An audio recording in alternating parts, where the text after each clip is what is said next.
The House will come to order. Members, please register.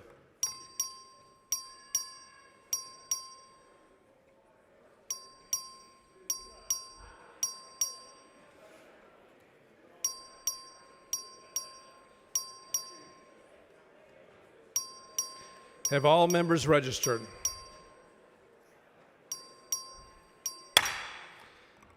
A quorum is present. The House and Gallery will please rise for the invocation, which will be offered by Pastor Marcus King from Disciple Central Community Church in DeSoto, sponsored by the Honorable Aisha Davis of Dallas County.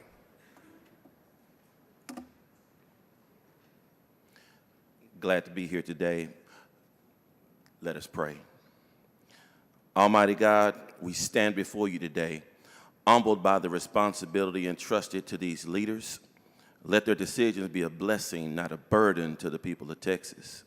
For education, grant them the wisdom to prioritize the enlightenment of our children and the support of our educators. May they remember that knowledge is the foundation of a prosperous society. Help them fight for the right of our children of every color to be taught the complete history of this nation and our state, no matter how polluted with racism and slavery, or encouraging with freedom and strides toward equality, which still escapes us in many ways. May truth be told, yet we strive. For public safety and criminal justice, help them uphold justice with fairness and integrity, protecting the innocent and holding the guilty accountable, whether a citizen or in uniform. Remind them that no one is above the law and that true justice must be equal for all. For voting and elections, compel them to safeguard the democratic process, ensuring that every voice is heard and every vote counted without obstruction. Help them make decisions that reflect democracy, not dictatorship. Let every policy and practice be rooted in fairness, not control. And may any sign or trace of voter suppression be removed from these chambers and struck from every bill. For you say you shall not pervert justice, you shall show no partiality. For local government, may collaboration thrive and laws reflect the wisdom of those closest to the people. For plans fail for the lack of knowledge. Lord, bless these leaders, renew their minds, strengthen their bodies, and guard their families. And if they stray from justice, disturb their peace until the right thing is done. In the name of Jesus, the one who was a refugee, wrongfully accused, crucified, and yet rose again, offering justice, grace, and access to a nonpartisan heaven. In his name we pray. Amen. The chair recognizes the Honorable Cody Vasuda, Brazoria County, to lead us in the pledges to the United States and Texas flag.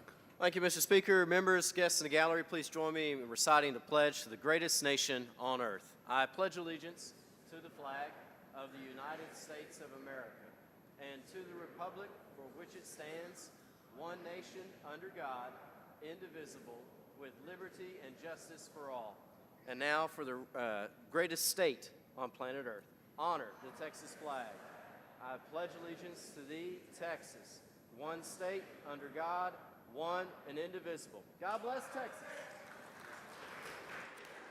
The chair will now hear excuses from absent members. Please excuse Representative Anchia because of important business in the district on motion of Representative Rosenthal. Is there objection? Chair is none, so ordered.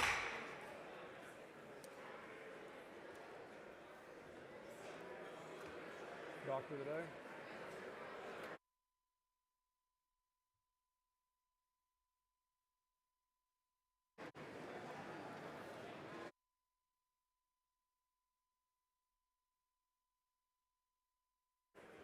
Mr. Harrison, for what purpose? Mr. Speaker, parliamentary inquiry. State your inquiry. Is it true that the Constitution requires 2/3 of members to be present to constitute a quorum to conduct House business?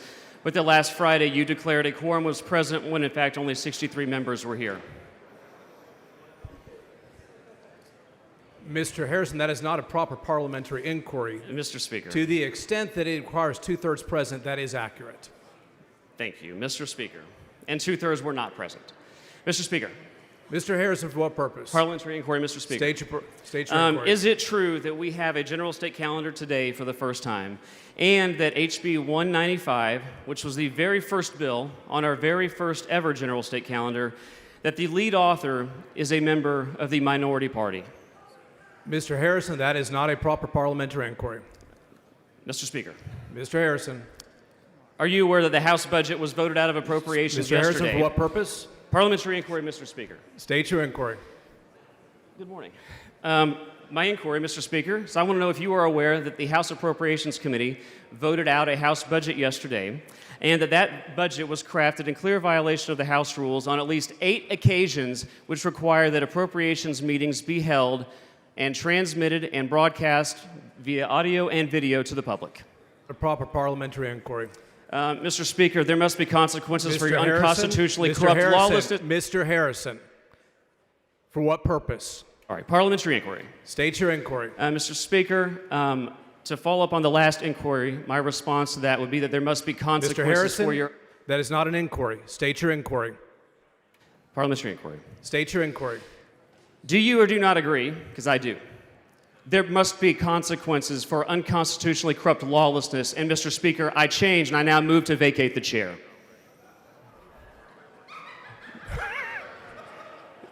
You are not recognized even on April Fool's Day, Mr. Harrison. Mr. Speaker, Mr. Harrison, state your inquiry. I wish that this were an April Fool's joke. Mr. Speaker, parliamentary inquiry. State your inquiry. Rule 5, Section 35 actually authorizes this motion, and Rule 5, Section 35 establishes that the motion to vacate the chair is a privileged motion. Is that not correct? You are not recognized, Mr. Harrison. Mr.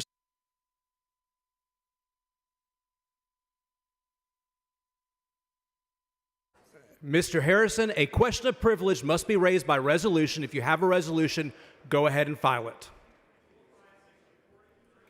Rule 5, Section 24. This.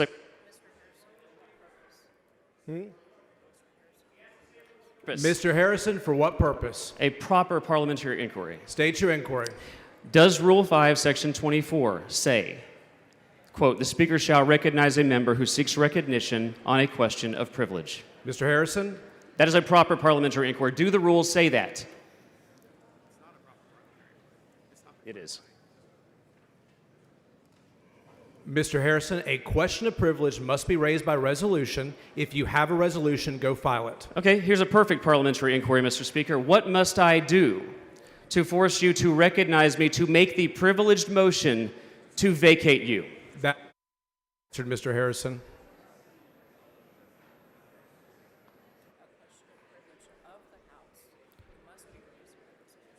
A question of privilege of the House must be raised by resolution. Mr. Speaker, Mr. Harrison, for what purpose? why do you refuse to answer these points of parliamentary inquiry that are proper? Mr. Harrison, that has been answered. Final point. Mr. Harrison, for what purpose? You know the House rules stipulate what I just said. Cutting off the mic, or is your staffer cutting off the Mr. microphone, Harrison, Mr. Speaker? for what purpose? My constituents pay for this microphone. Mr. Who's Harrison, cutting for it what off? purpose? You or this? Mr. Harrison, for what purpose? I would invite every member who opposes corruption to sign the motion to vacate you.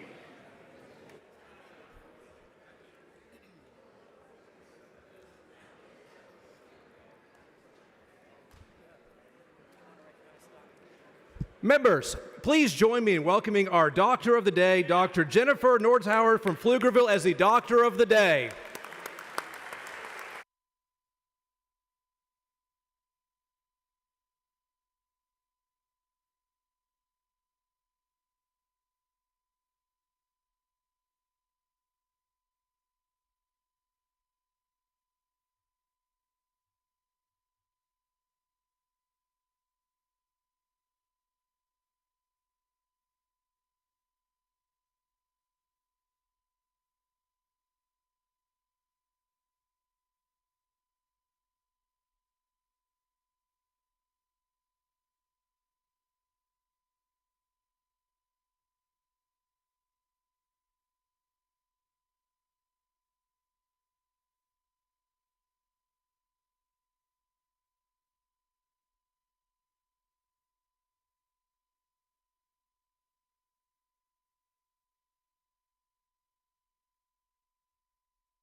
Mr. Guerin moves to defer the reading and referral of bills until the end of today's business.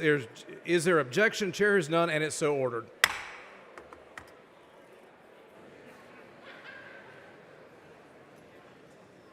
Mr. Speaker. Ms. Doorkeeper, Mr. Speaker, I have a message from the Senate at the door admit of the House. messenger. Thank you, Mr. Speaker.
Members, we do have some announcements today. There is a debate and decorum memo on your desk. As we consider our first daily House calendar, you have a memo from my office on your desk reminding you of the rules governing debate and decorum. Thank you. Also, members, join me in wishing Jared Patterson a very happy birthday today.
Mr. King for a motion. Thank you, Mr. Speaker. I move the House grant permission for all committees and subcommittees to meet while the House is in session pursuant to their committee postings or recess motions. For purposes of this motion, committees and subcommittees scheduled to meet or reconvene today upon final adjournment or recess or during bill referral if permission is granted or authorized to convene upon adoption by the House of today's adjournment motion. Members, you've heard the motion. Is there any objection? Chair is none, so ordered.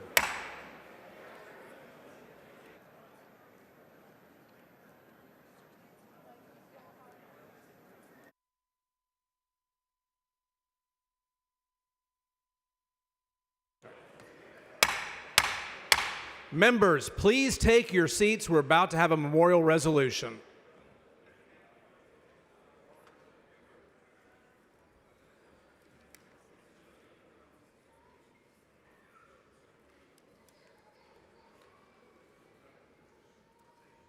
The chair recognizes Mr. King for a motion. Thank you, Mr. Speaker. I move to suspend all necessary rules to take up and consider H.R. 647. Members, you've heard the motion. Is there any objection? Chair is none. The rules are suspended. Following resolution, the clerk will read the resolution. H.R. 647 by King in memory of Gordon Robert Johnson. The chair recognizes Mr. King to explain the resolution. Thank you, Mr. Speaker. Members, last week we said goodbye to a very special man, somebody that's special to a lot of us in this body. He did a lot for me, certainly, in my career. Gordon Johnson was a friend to all who wanted to be his friend. I never met anybody that had more institutional knowledge and could solve more problems in one conversation than Gordon. Gordon, one of my favorite memories is when I first got here and I didn't know where the bathroom was. Gordon had called me and he'd say, I'm not going to say exactly what he said, I'm going to paraphrase. He'd say, listen here, bub, you're messing up. That's not exactly what he said, but you get the message. I miss my friend dearly. All of us that ever knew Gordon are going to feel his loss. This body is going to feel his loss for generations. I'd like to also recognize that his son, his pride and joy, Reed Johnson, is in the gallery. Your pops is proud of you. And his friend and confidant, friend to many of us, Leslie Pardue, who meant so much to Gordon. Leslie, thank you for being here and allowing me to do this resolution.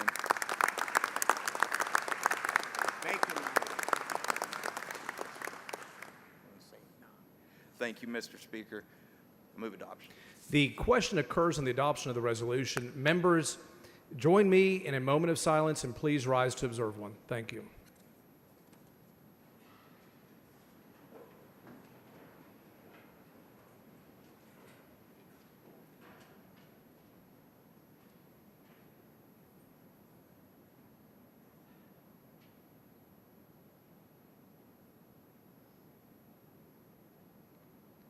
The resolution is unanimously adopted.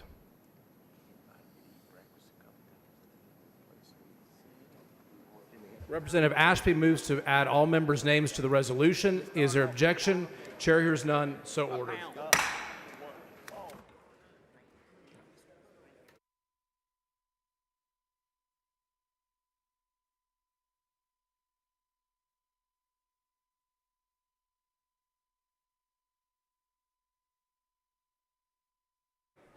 Tell them to take their seats.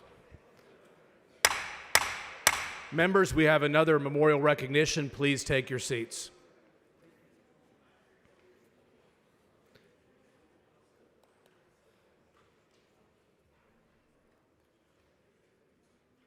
The chair recognizes Mr. De Ayala for memorial recognition. Thank you, Mr. Speaker. And thank you for this opportunity to remember and recognize two incredible Texans and friends, Annette and George Strake. Annette we lost in November of 23, and George 2.5 months later in February of 24. Let me share with you this amazing love story and their legacy and life of service. George was a faithful man, cherished his Catholic faith, family, most of all, his beloved wife of almost 65 years, who preceded him in death just 2.5 months prior. Their love and commitment to one another has been their greatest gift to their 6 children, 17 grandchildren, and 19 great-grandchildren, as well as the entire Houston community. With his signature charm, every year on their wedding anniversary, George would say to Annette, "This is the longest I've ever liked a girl." George was a graduate of St. Thomas High School with honors, Notre Dame University, where he was elected president of his senior class. He served his country as an officer in the U.S. Navy, and later received an MBA from Harvard. Upon returning to Texas, he began his career as an independent oil and gas operator. Throughout his life, George served on countless community and professional boards, and along with Annette and the Strake Foundation, always found ways to give back, solve problems, and improve their community and help those in need. George believed strongly in God and country. He was appointed by Governor Clements as Texas' 59th Secretary of State in 1979 and was elected chairman of the Republican Party of Texas in the mid-'80s.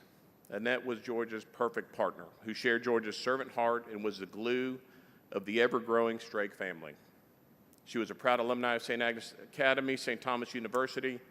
Annette served on numerous boards, including the Barbara Bush Literacy Foundation, Catholic Charities Guild, and many others. Her home was open to all, and to be a guest at her table was a treat. I was fortunate to have known the Strakes, having served with George in the Sea Club of Houston and on the board of the Strake Foundation. Annette and George's contributions to Texas and their community were many. They will be missed by many. But their legacy lives on in their example and family, who continue in the Strake tradition of service. Today we have in the gallery several members of the Strake family here to my left, and I ask them please to stand and be recognized.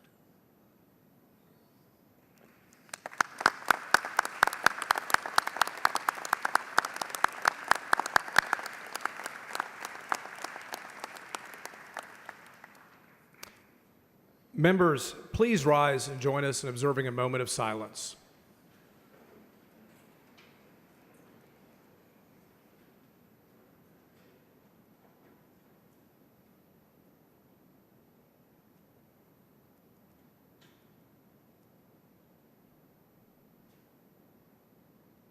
Thank you, members.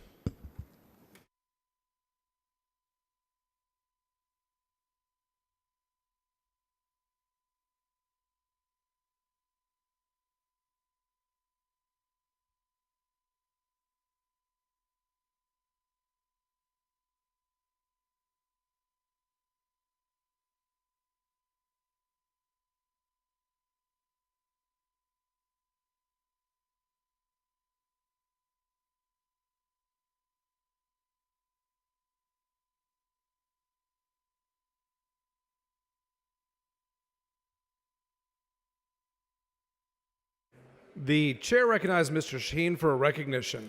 Thank you, Mr. Speaker. Members, guests in the audience, we have great friends from the city of Salina at their Texas house today.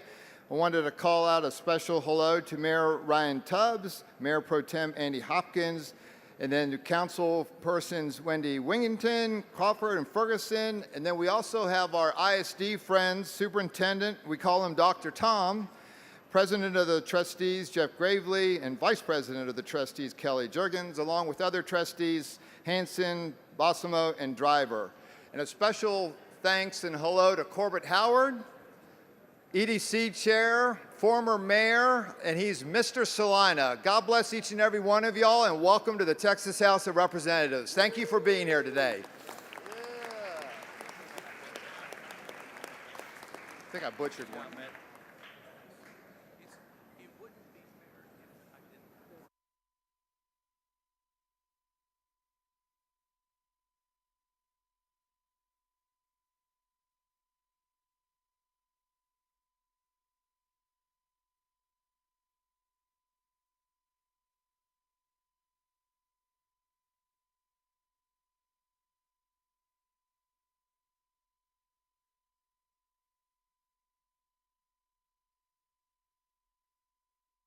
The chair lays out the following previously adopted resolution. The clerk will read the caption. H.R. 564 by Morales of Maverick, honoring the United Warrior Band of the Seminole Nation, John Horse Band. The chair recognizes Mr. Morales to explain the resolution. Thank you, Mr. Speaker and members. Thank you for the honor to recognize these fine gentlemen in this band.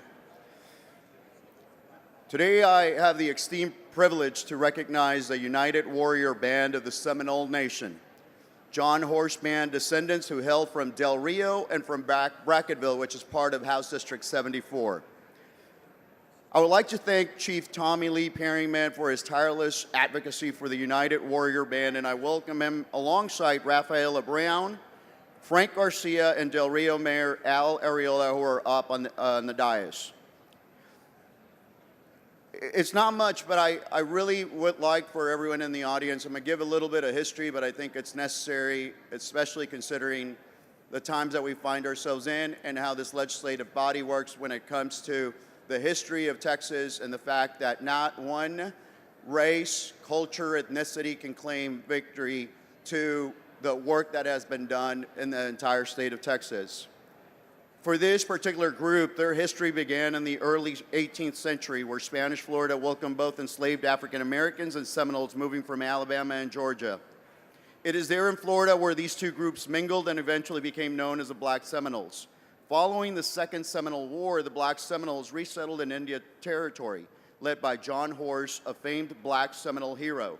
In 1849, the acting U.S. Attorney General ruled that the Black Seminoles were property that could be reclaimed. With the threat of re-enslavement, John Horse and Seminole Chief Kikuchi led their tribe across the Red River into the Texas frontier, where they camped near Waco, Fredericksburg, Fort Duncan, now known as Eagle Pass. If you're from Waco, if you're from Fredericksburg, you should be joining me right now. Eventually, they found greater safety across the Rio Grande in Mexico. During this time, the Black Seminoles aided the Mexican Army's defense of the border when they were there, and they were awarded land grants. Following the U.S. Civil War, the United States recruited Black Seminole warriors from Mexico to assist in raids and campaigns along the border. Who needs a wall, right? In 1870, the Seminole Negro Indian Scout Detachment was formed, and the Scouts were instrumental in quelling hostilities on the Texas frontier. In total, they engaged in 26 campaigns, where many received the Medal of Honor for their valor, and many went on to join the United States Buffalo Soldiers at Fort Duncan and Fort Clark, which is now Brackettville, Texas, also part of House District 74. While today many of the descendants live across the United States and the world, their home is in House District 74, where their history and their cultural impact runs deep. To those members that are here joining me, I appreciate and thank you on behalf of the Band of Warriors. It is my honor to recognize this history and their impact. Descendants of the United Warrior Band of the Seminole Nation, please stand up. Members, join me in welcoming them to their state capital. Thank you, Mr. Speaker.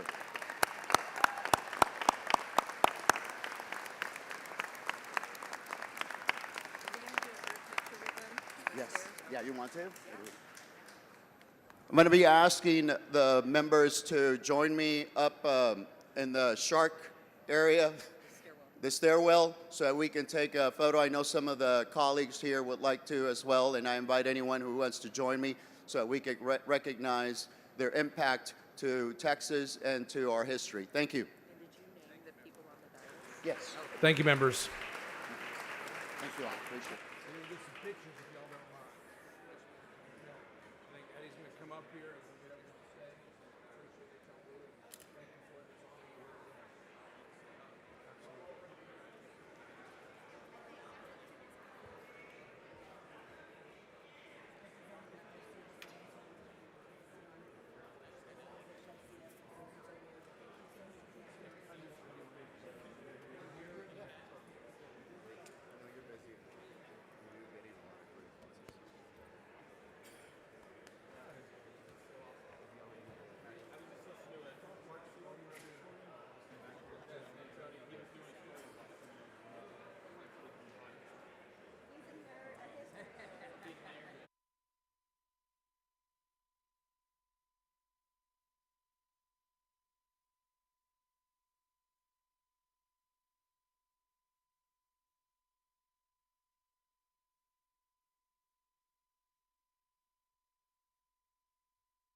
The chair recognizes Mr. LaHood for a motion.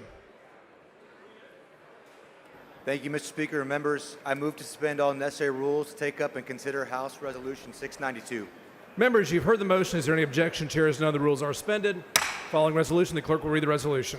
H.R. 692 by LaHood recognizing April 1st, 2025 as Catholic Advocacy Day at the state capitol. The chair recognizes Mr. LaHood to explain the resolution. Thank you, Mr. Speaker and members. I'm delighted to welcome today the Texas Catholic Conference of Bishops, who have brought nearly 3,000 of our constituents across the state, including many young people, to our Capitol. They'll be praying on the south steps of the Capitol at 11:30 for us, and many of us will meet with their teams of advocates today. They bring the spirit of 9.5 million Catholics in our state, people who care deeply about their neighbors, their communities.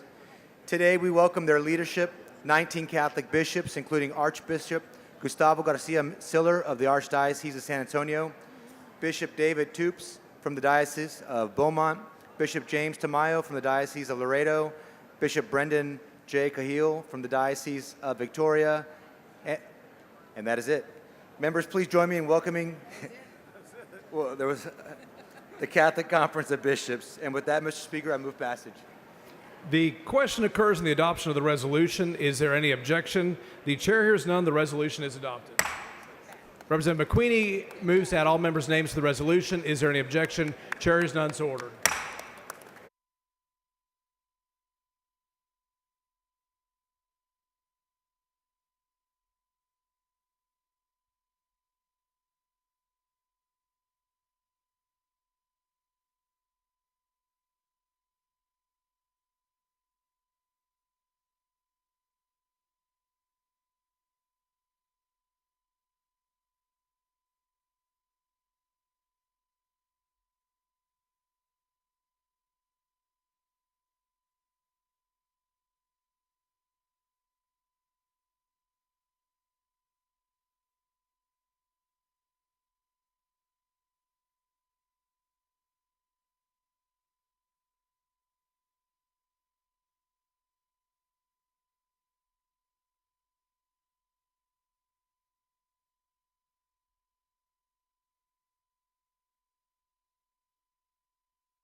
The chair recognizes Mr. Curry for a recognition.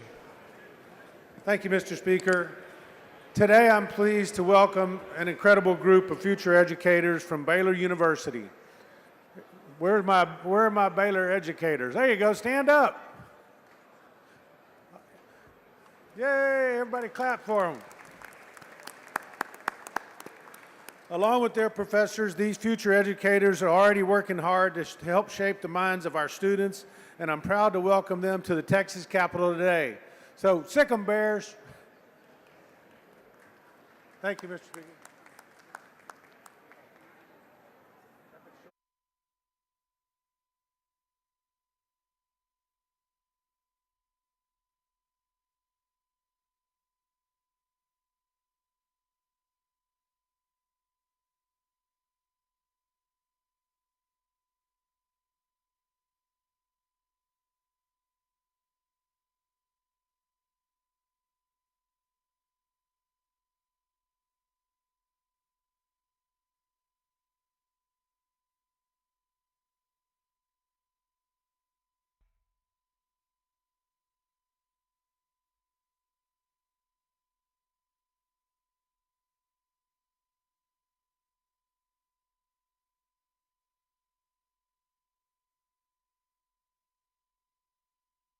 Chair recognizes Dr. Lalani for a recognition. Thank you, Mr. Speaker. Members, we have done many recognitions on this floor, but this group is special to me. Can I ask all the members in white coat, please stand up and get recognized? All our TMA members. I want to recognize a distinguished group of individuals who are here today for the Texas Medical Association's First Tuesday event, which are including more than 300 physicians and medical students across the state of Texas. These individuals have been walking in the halls of the Capitol, advocating for issues that impact the medical community, but also the well-being of all our Texans across the state. I am proud to welcome several board members of the Texas Medical Association joining us today. Is President Dr. Ray Callis, President-elect Dr. Jayesh Shah, Vice Chair Dr. Cynthia Jumper, Dr. Tony Aventa, Dr. Kim Bundy, Dr. Lee Ann Pierce, Dr. Dexter Tunquist, Dr. Brad Holland, Dr. John Flores, Dr. Zeke Silva. These physicians are on the front lines of medicine, and their voice is critical in shaping the policies that affect public health, medical education, and access to care. I thank them for their dedication and for being here today to ensure that their voices of the Texas physicians and their patients are heard. Thank you, Mr. Speaker and members.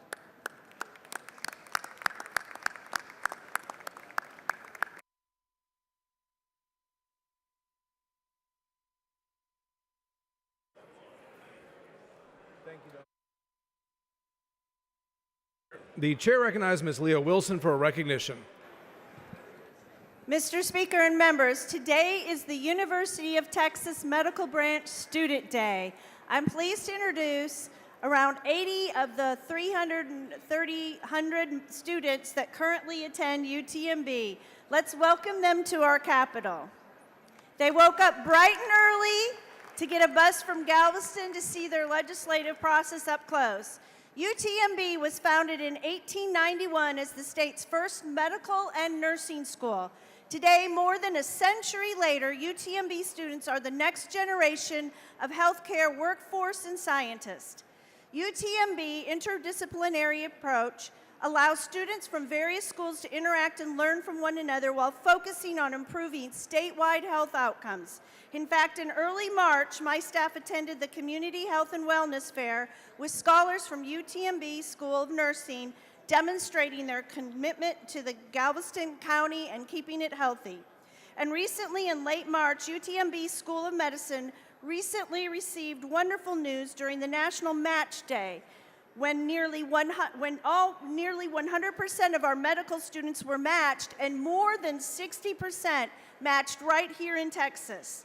The School of Public and Population Health continues to proudly explore every angle, land, sea, and sky to best anticipate the health needs of our now and then in the future. Over the School of Health Professions, dedicated students focus on enhancing patient care to making lasting contributions for Texans' everyday lives. And finally, the Graduate School of Biosciences students receive cutting-edge training to become innovative leaders in biomedical industry. We're very proud of our UTMB graduates, including our own Dr. Greg Bonin in the House and our colleague Charles Swartney in the Senate. Our students are among the best qualified healthcare providers in the nation. Wherever they are in the Lone Star State, they sure make us proud. Students, please enjoy your day at your capital. My doctor graduated from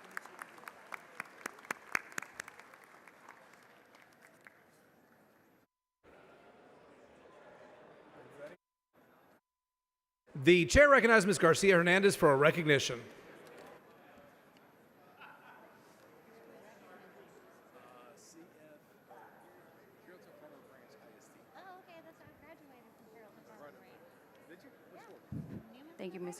Thank you, Mr. Speaker. Representative Little, Representative Bumgarner, as well as Representative Anchia are going to join me for this particular recognition. Today, I am proud to recognize the Carrollton Farmers Branch Independent School District, also known as CFB ISD.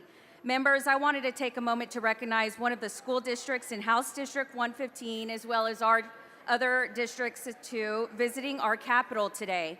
CFB ISD is home to nearly 25,000 students, 38 campuses, and serves students in Dallas and Denton counties. In the gallery today, we have from the Board of Trustees, Kim Brady, Marjorie Barnes, Caroline Benavides, Ileana Garza Rojas, and Cassandra Hatfield. We also have Superintendent Dr. Wendy Eldridge and Matthew Hall with Raise Your Hand, Texas. Please stand.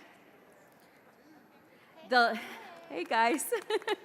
The leaders of CFB ISD are working hard to educate our children and shape the next generation of Texans. Members, please help me and give a warm welcome to them here in the gallery.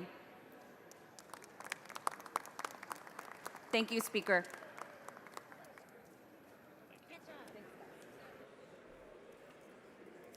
The chair recognizes Ms. Johnson for a recognition. Thank you, Mr. Speaker, and members. All of us know somebody who has been impacted by breast cancer. Breast cancer impacts 99% of women, but 1% of men. And today, we are grateful to have Dr. Jennifer Litton from MD Anderson Cancer Center. If you will stand, please. Dr. Litton is a board-certified medical oncologist. She is on the leading edge of cancer treatment for advanced breast cancer diagnosis. And I asked her, what is it like going to work every day? And she said, they truly save lives. She reminded me that even her father, when diagnosed, was treated with some of the very therapies of the groundbreaking work that has been found at MD Anderson. But she also wants folks to know that MD Anderson is a place of hope. When you can't find it anywhere else, you can find it there. As a cancer survivor, when I was diagnosed at the age of 33, like many people, I too prayed. And when I did, MD Anderson opened their doors, and the physicians that were there to treat me, that today I am one of those cancer survivors that the line has been marked through on that treatment. So personally, professionally, we are all grateful for your work at MD Anderson, and especially you, Dr. Litton. Thank you for being here. Move passage.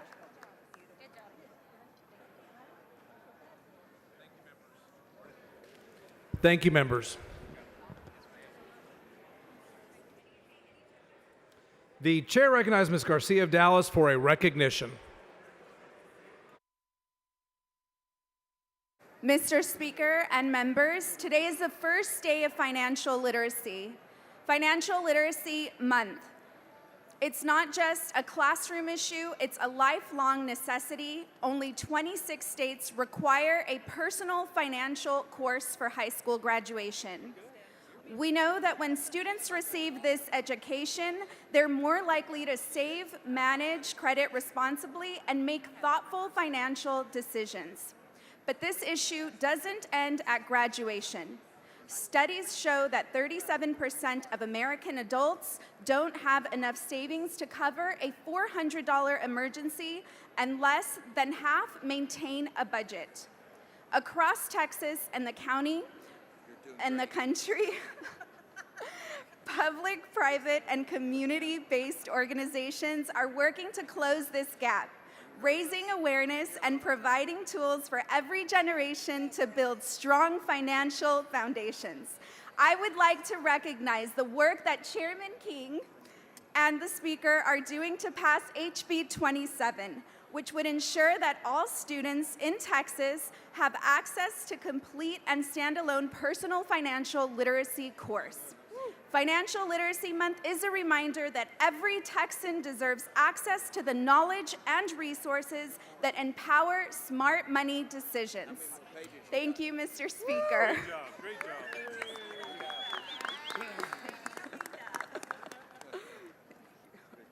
Thank you, members.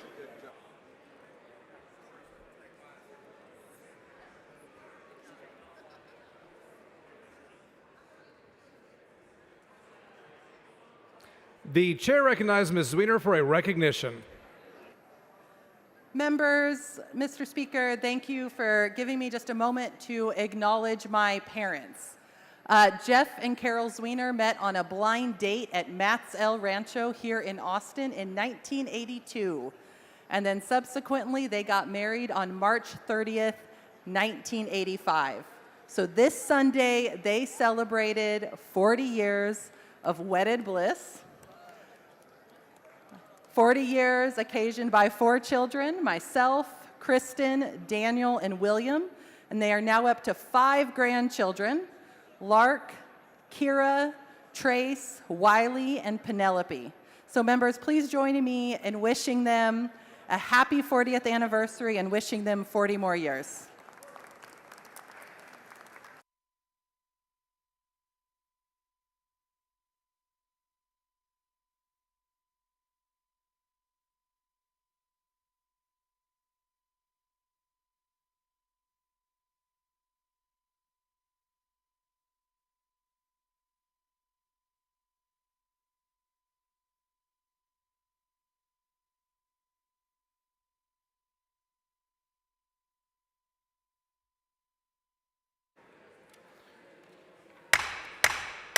Members, we're about to go on the calendar. If you have a bill, please be ready.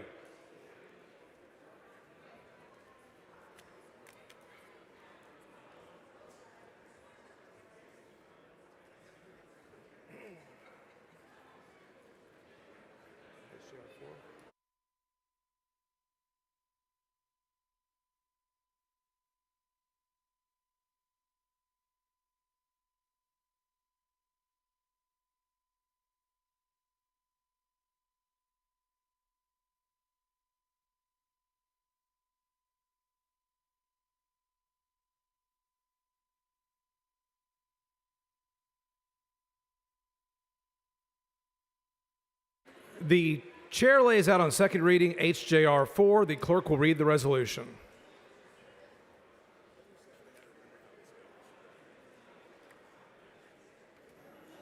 HJR 4 by Meyer, proposing a constitutional amendment prohibiting the enactment of a law imposing an occupation tax on certain entities that enter into transaction conveying securities or imposing a tax on certain security transactions. The chair recognizes Mr. Meyer to explain the resolution. Thank you, Mr. Speaker. Members, House Joint Resolution 4 proposes a constitutional amendment to the Texas Constitution to prohibit the legislature from enacting a law that imposes a tax on securities transactions or an occupation tax on a registered securities market operator. These are generally referred to as financial transaction taxes. HAR 4 was voted unanimously out of the Ways and Means Committee, 12-0. I want to thank my joint authors for their hard work on this bill, Chair Button, Chair Vasut, Speaker Moody, and Chair Anchia. This HAR would be placed on the November 4th, 2025 ballot to allow for voters to decide for themselves whether to enact this change. Thank you, Mr. Speaker and members. I move passage.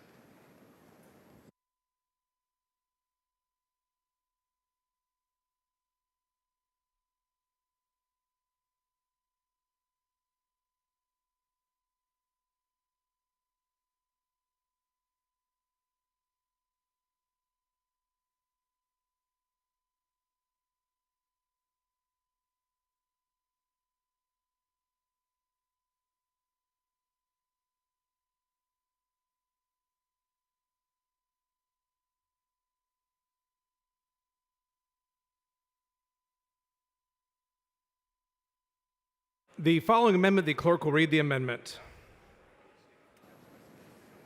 Amendment by Rodriguez Ramos. The chair recognizes Ms. Rodriguez Ramos to explain the amendment. Thank you, Mr. Speaker and members. I rise to offer a simple, targeted amendment to House Joint Resolution 4. This amendment ensures we are not using the state constitution to protect unlimited wealth accumulation while working Texans struggle to get by in a system that has set them up for failure. This amendment ensures we are not using this resolution to create a permanent constitutional loophole for Wall Street or the Texas Stock Exchange our governor keeps talking about. As it stands, HJR 4 would ban the legislature from ever taxing securities transactions or market operators, ever. No matter how massive the transaction, no matter how wealthy the institution, no matter how much an ultra-wealthy billionaire uses our public infrastructure to accumulate unimaginable wealth, we're tying our hands forever. This amendment is simple. It says if you're making a transaction of over $10 million in assets, we're going to exempt that from this blanket ban. Why? Because actual working Texans aren't making $10 million transactions. These aren't family investments or retirement accounts. We should protect those. But if we don't exempt at least multi-million-dollar transactions from these wealthy tax breaks, we're giving a free pass to hedge funds and ultra-wealthy stock traders. My amendment doesn't create any new taxes. It simply preserves the option for future lawmakers for when our state might need it the most. Right now, over half of our state revenue comes from sales taxes, making our tax code one of the most regressive in the nation. That means everyday Texans are paying more, while the ultra-wealthy, those with so much money that they make money off of their money, are asked to pay nothing. Everyday Texans pay more in sales taxes, property taxes, and hidden costs, from tolls to medical debt. While we stand here on the first bill of our legislative session, our #1 priority, enshrining tax protections for the wealthiest actors in our economy right into our damn Constitution. Is this really who we're fighting for? I urge you to support this amendment to make sure HJR 4 doesn't become a constitutional shield for wealth at the expense of the people we serve. Thank you, Mr. Speaker. Mr. Wu, for what purpose? Would the lady yield for questions? Generally, I yield. Yes, I yield. Thank you. Rep. Rodriguez Ramos, you've been on this floor for quite a while, correct? Correct. And every single session, members complain loudly about property taxes, correct? Correct. And one of the reasons that people complain about property taxes is that so much of local revenue is forced to come through property taxes, Correct. right? And yet we keep banning all sorts of other possible revenue streams even before they exist, correct? That's correct. Okay. And so what we're doing, in fact, is closing more doors so more stuff has to go through property taxes. Yes, closing the doors for the wealthy to pay future taxes, but not for working class folk. That's correct, sir. And and so exactly on that point, if the bulk of local revenue is paid through property taxes, more and more of that burden is placed on average, everyday working class people, right? Correct. And then the wealthy who have all the stuff and should be paying taxes, they get to walk away scot-free. They get all the stuff and more stuff while we're left with debt. And all your amendment does is keep the door open just a little bit longer so not as much stuff is forced through property taxes, correct? Correct. Thank you very much. It's a good amendment. Thank you, sir. I move adoption. Mr. Meyer, in opposition to the amendment. Thank you. I respectfully oppose Representative Rodriguez Ramos's amendment. It will decrease efficiency and, quite frankly, just create a tax loophole within this bill. And for those reasons, I'm opposed.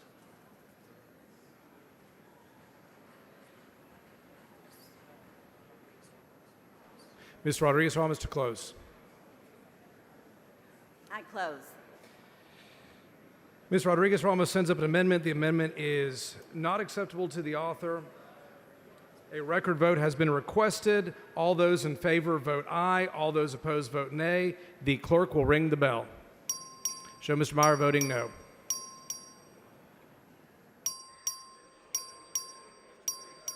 Show Mr. King voting no.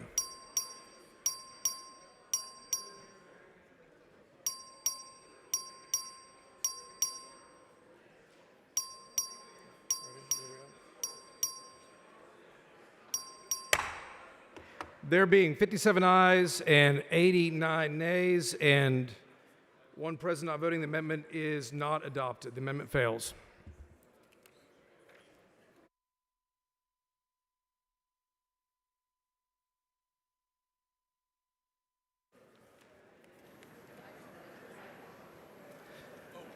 The following amendment, the clerk will read the amendment. Amendment by Rodriguez Ramos. The chair recognizes Ms. Rodriguez Ramos to explain the amendment.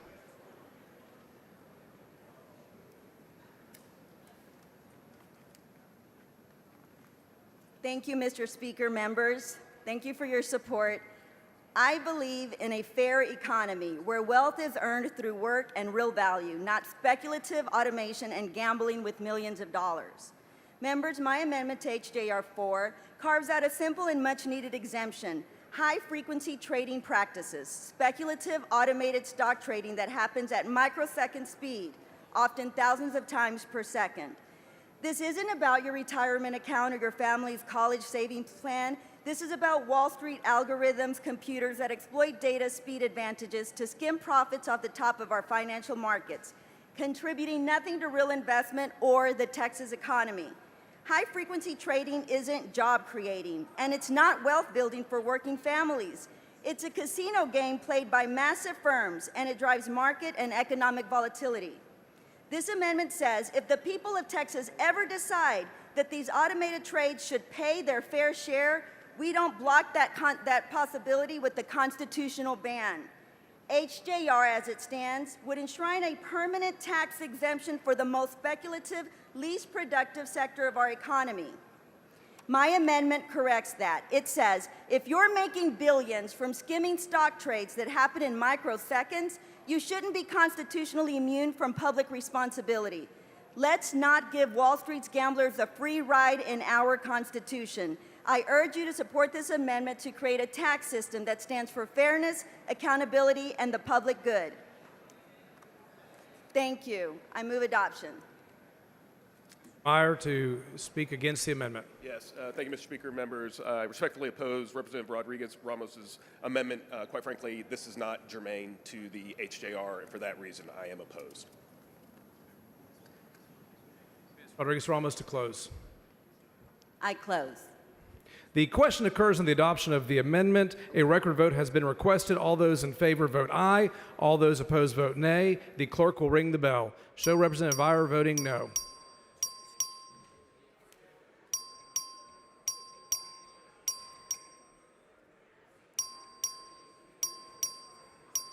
Show Representative King voting no. Have all members voted? There being 58 ayes and 88 nays, the amendment fails.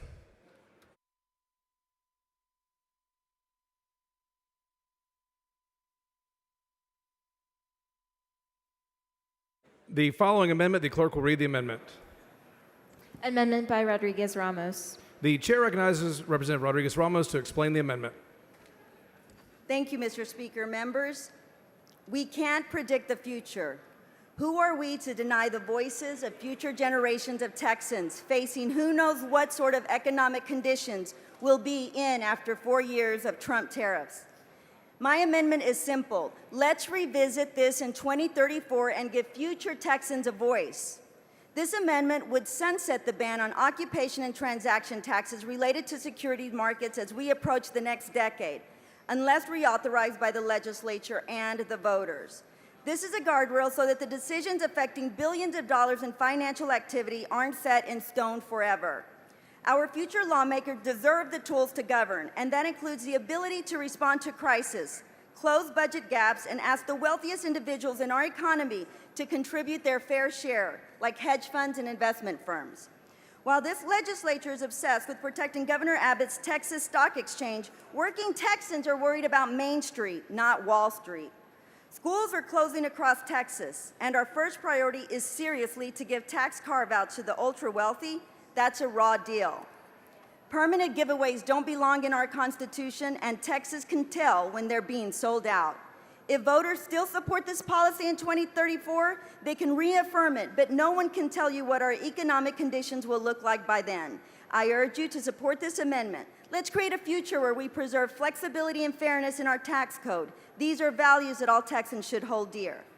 Mr. Wu, for what purpose? Would the lady yield for questions? Will the gentlelady yield for questions? Yes, I will. Thank you, Rodriguez Ramos. Again, the point of this bill is to close a door on a potential source of revenue for the state, right?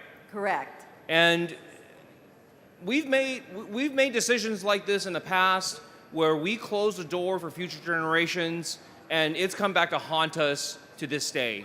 You know about that? Yes, and I fear that we're going to create the same history.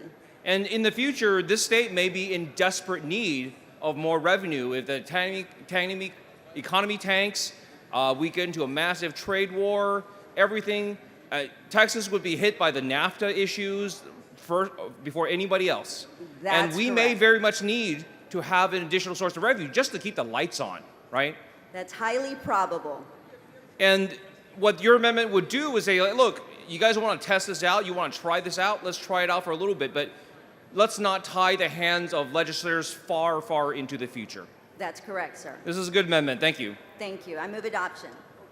Chair recognizes Mr. Meyer in opposition to the amendment. I respectfully oppose Representative Rodriguez Ramos' amendment. Obviously, the purpose of this HJR is to ban this tax, this transaction tax, to encourage businesses to come to Texas, and for that reason, I am opposed to this amendment.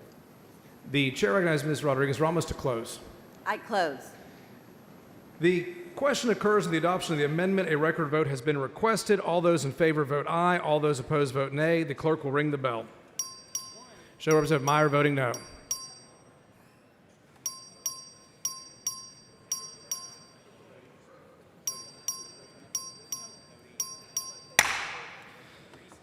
There being 57 ayes and 87 nays, the amendment fails to adopt.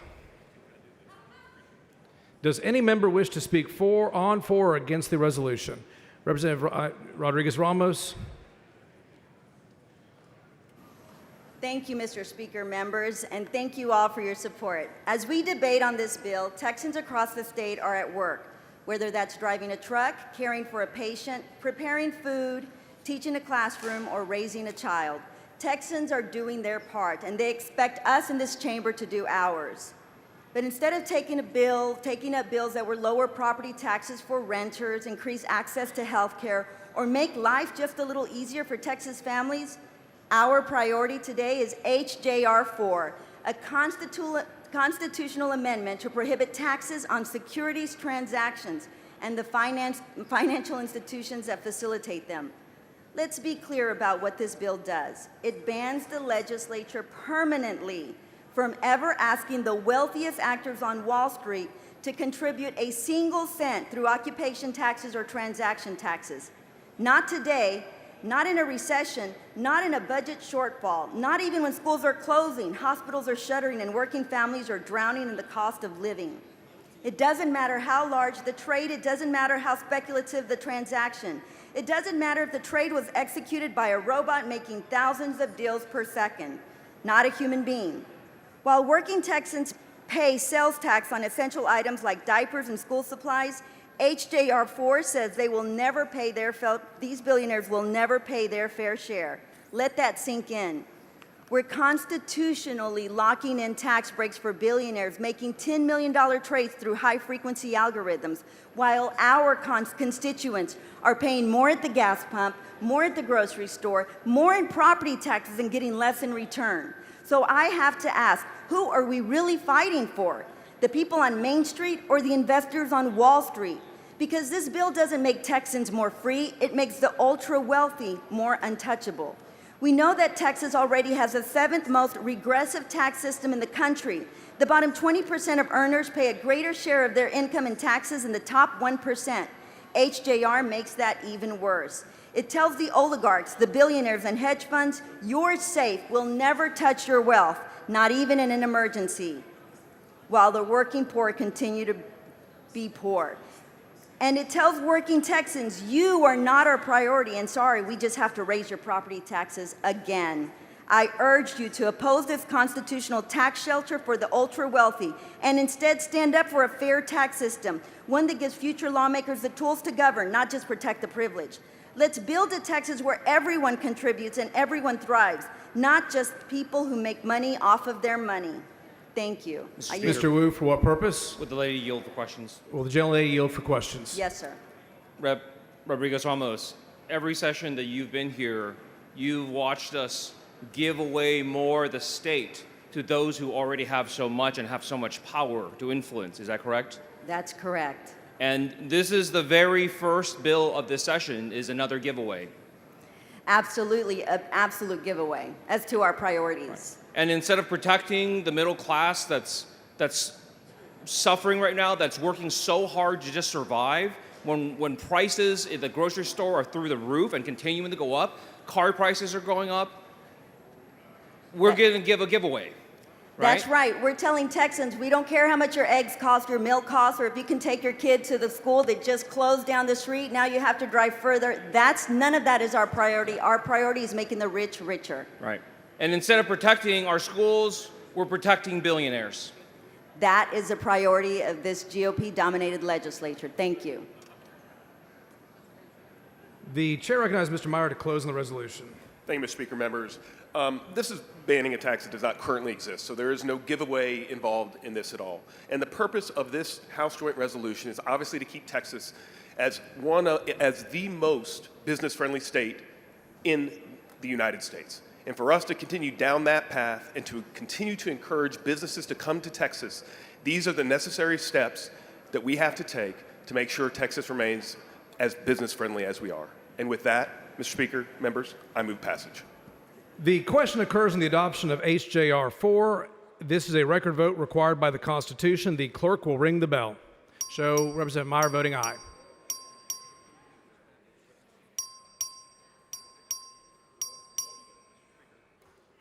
Show Representative Queenie voting aye. There being 111 ayes and 31 nays, the HJR is adopted.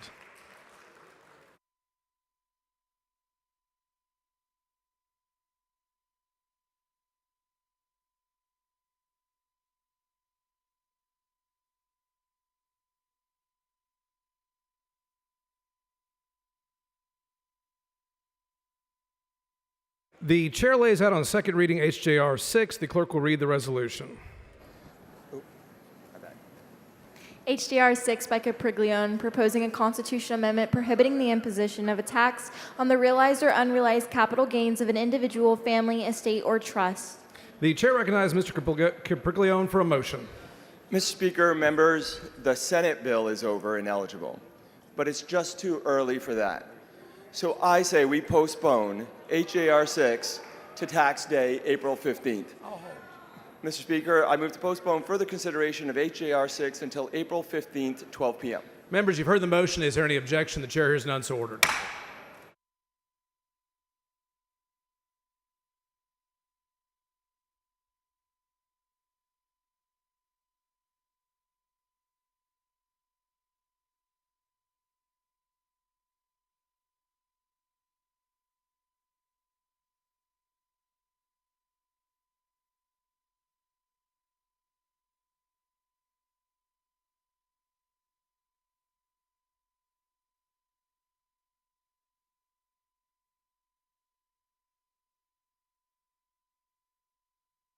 The chair lays out on second reading House Bill 195. The clerk will read the bill. HB 195 by PLISA, relating to the dissemination of certain school districts for ad valorem tax-related information. The chair recognizes Ms. Plesser to explain the bill. Thank you, Mr. Speaker and members. House Bill 195 provides more transparency in taxation. I like to call it taxparency. Texas homeowners know that their property taxes contribute to public school funding, but they might not know where all their money is going. All of us are committed to providing property tax transparency and clarity, and this bill, House Bill 195, builds on the work that this body has done to bring truth in taxation. Thank you so much. Thank you, Mr. Speaker, and I move passage. Does any member wish to speak on, for, or against the bill? The chair recognizes Ms. Plesser to close on the bill. Thank you, Mr. Speaker and members. Like I said, this is a really good property tax transparency bill that will help all of our districts be more educated on how their taxpayers' money is spent. I move passage. The question occurs in the passage to engrossment of House Bill 195. A record vote has been requested. The clerk will ring the bell. Show Representative Capriglione voting aye. Show Representative Meyer voting aye. Show Representative Place voting aye. Show Representative King voting aye. Have all members voted?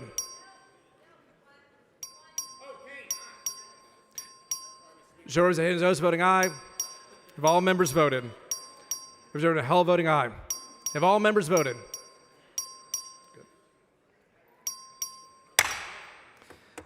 There being 131 ayes and 17 nays, HB 195 is passed to engrossment.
The chair lays out on second reading House Bill 13. The clerk will read the bill.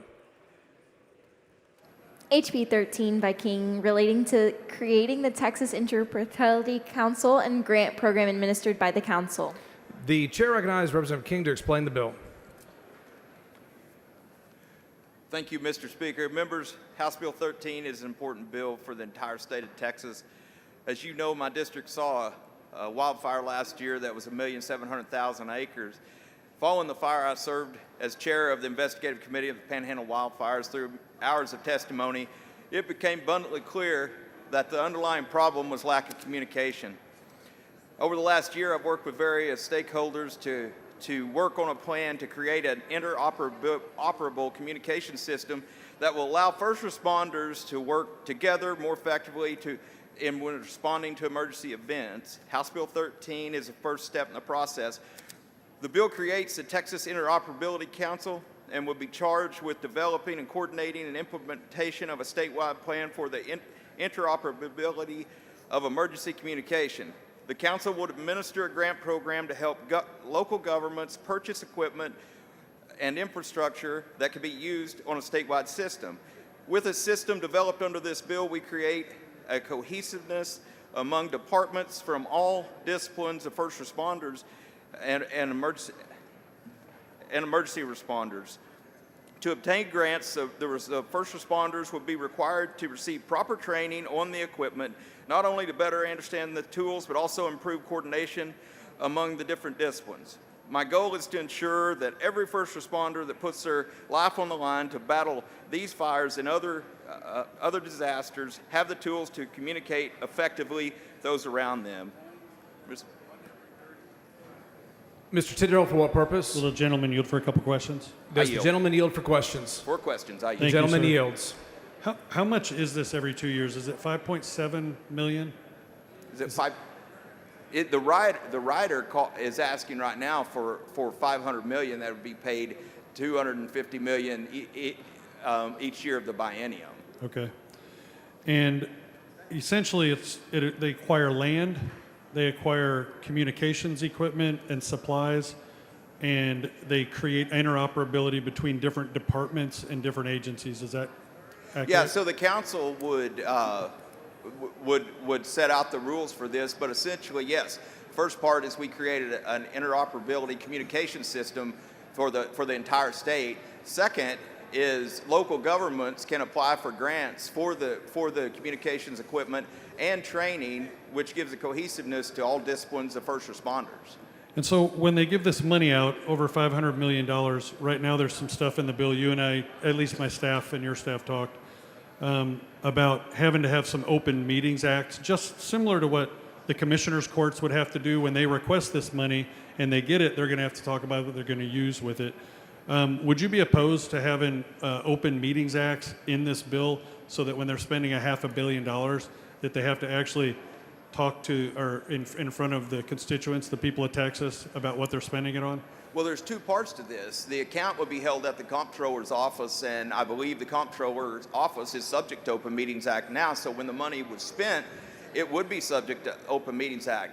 The other part that would concern me on that is opening up critical infrastructure to the media. You know, that's what this council will be dealing with, is critical infrastructure, and I don't think that part should be subject to Open Meetings Act.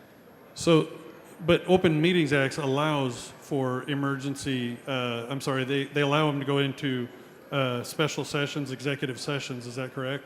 I think it would. And once again, I believe your problem as far as spending the money is covered by the Open Meetings Act, because that happens at the comptroller's office. But the critical infrastructure piece should not be subject to open meetings. See, I disagree. I have an amendment for it, and we're going to go I'm through it sure here you in a do. minute. Okay, thank you.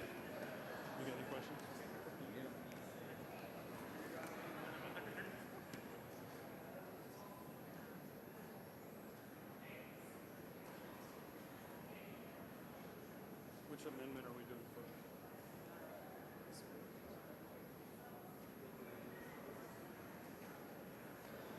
The following amendment, the clerk will read the amendment.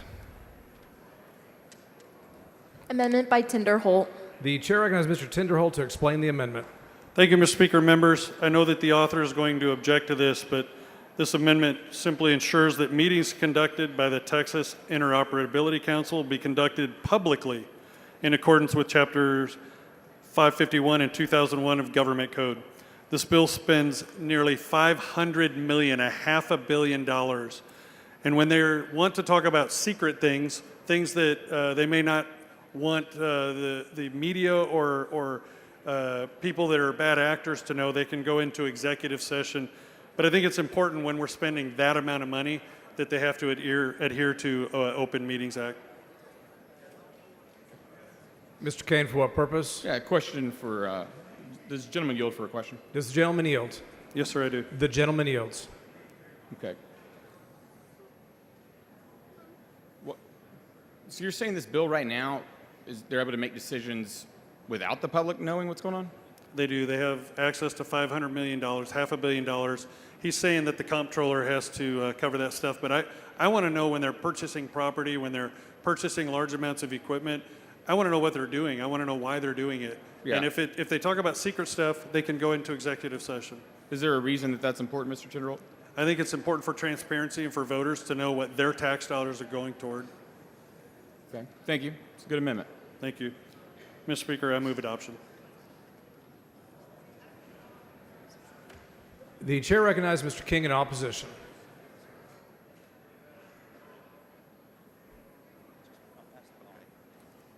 Thank you, Mr. Speaker. Members, I'm going to oppose this amendment. I believe the bill is covered by everything subject to the Open Meetings Act.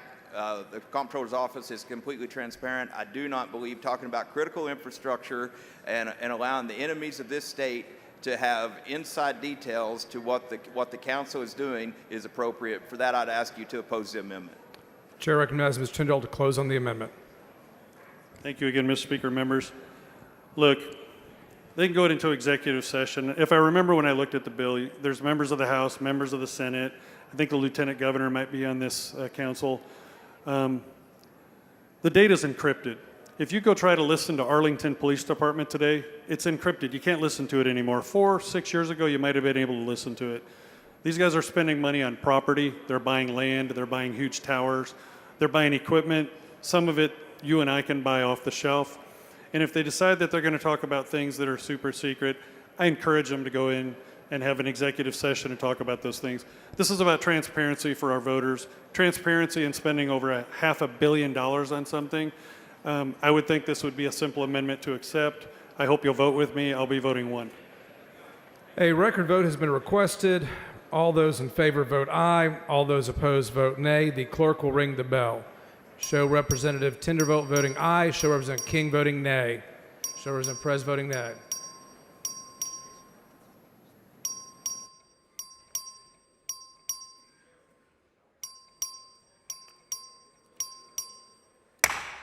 There being 53 ayes and 91 nays, the amendment fails to adopt.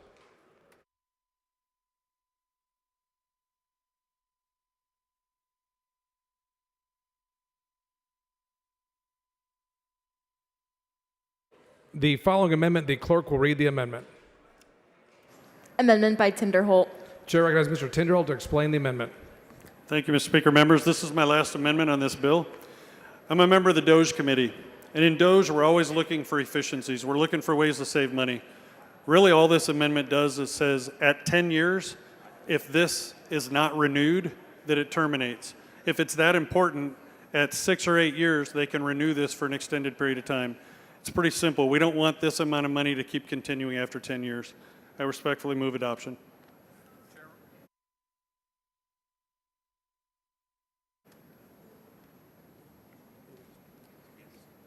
Chair recognizes Mr. King to speak against the amendment.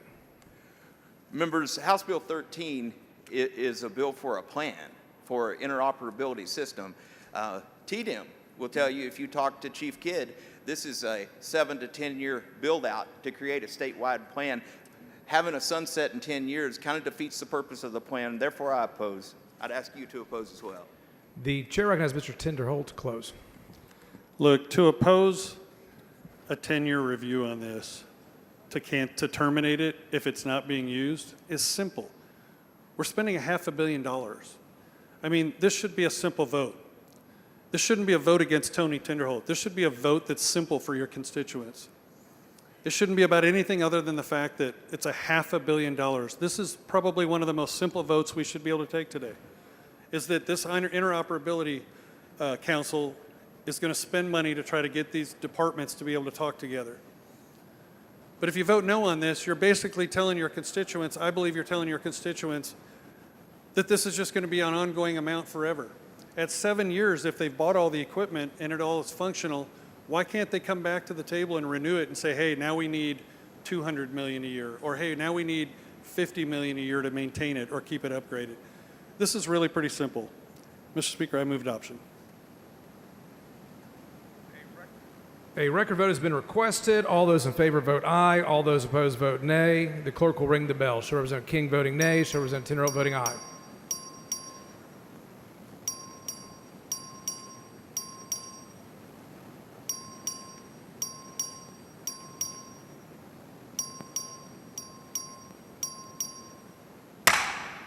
There being 46 ayes and 101 nays, the amendment fails to adopt.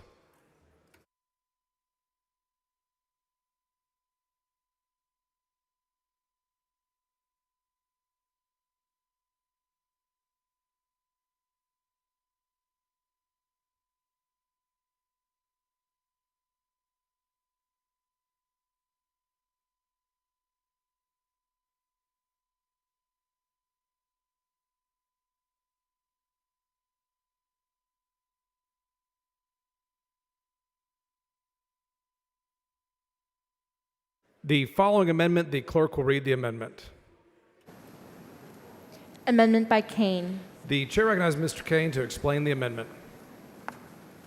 Thank you, Mr. Speaker. Members, guys, this amendment is pretty simple. Under this bill, we set up a grant program for local governments, and all we're really saying is, look, if you have enough money to hire a lobbyist, then maybe you don't need the grant funding. If you want some of the grant funding, just end the contract with a lobbyist, and you can pay for the grant funding. And that's all. Mr. Speaker. Mr. Moody, for what purpose? Raise a point of order against further consideration of the Kane amendment since it's not germane to House Bill 13. Bring your point of order down.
Mr. Moody raises a point of order against further consideration of the Kane Amendment, Amendment number 3, under Rule 11, Section 3, on the grounds the amendment is not germane. The major purpose of the amendment determines its germaneness. The major purpose of the Kane Amendment is to regulate activity by local governments that is unrelated to emergency communication equipment and infrastructure. The amendment is not germane. Accordingly, the point of order is well taken and sustained. Does anybody wish to speak on, for, or against the bill? If not, Chair recognizes Mr. King to close. Oh. For the bill? Mr. Louderback for the bill. Members, I'm for this bill. The law enforcement community needs this bill. We have a level of interoperability in our state that's been going on for a very long time. My entire career in this state we've been dealing with interoperability issues. We have 54 different radio systems in our state today. It's a free-for-all. Everybody can do what they want. It's voluntarily. This is at least a step in the right direction for us to start the process of bringing a council together that we can start coming up with a good plan for a good interoperability system in our state. Thank you.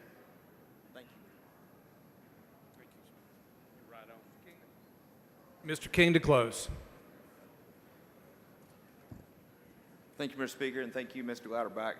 Move passage.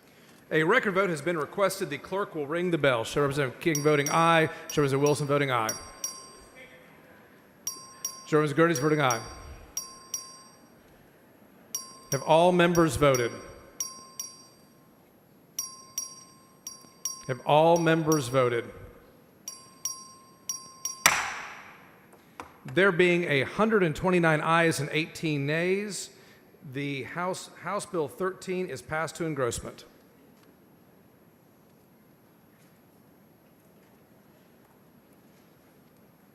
Chair lays out on second reading House Bill 143 by King. The clerk will read the bill.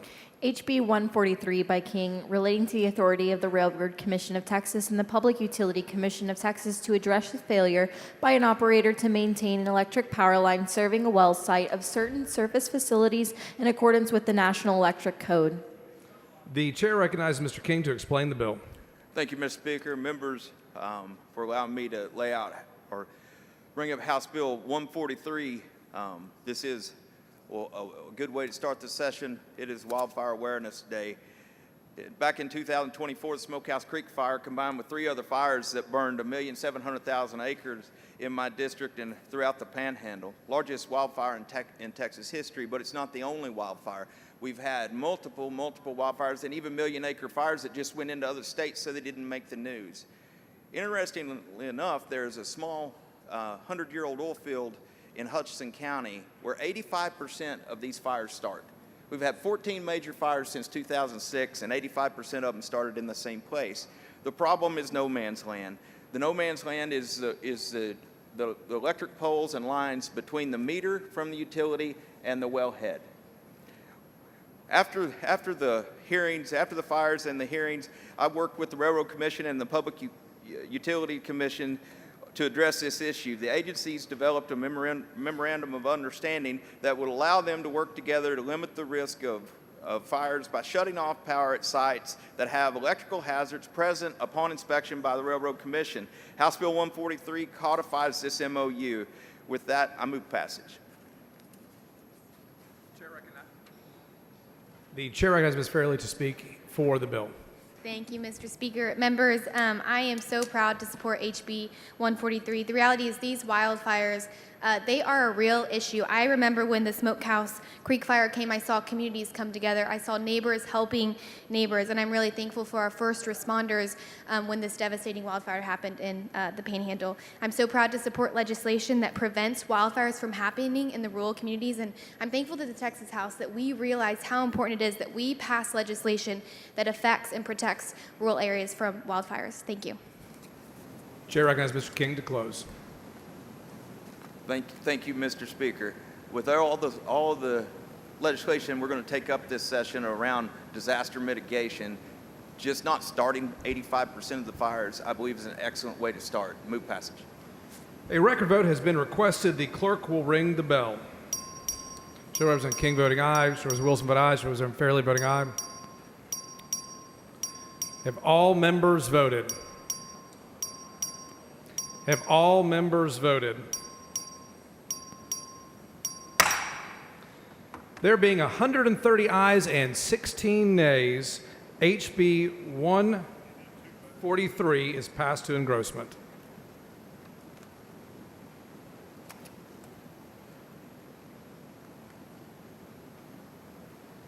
The chair lays out on second reading House Bill 135. The clerk will read the bill. HB 135 by Button, relating to an exemption from sales and use taxes for game animals and exotic animals. The chair recognizes Ms. Button to explain the bill. Thank you, Mr. Speaker. Members, currently, work animals and animals whose products are used for food are exempted from taxation. This benefits farmers, ranchers, and consumers in the form of reduced cost. HB 135 clarifies exotic and game animals are tax exempt, and there's no fiscal note, and I move passage. A record vote has been requested. The clerk will ring the bell.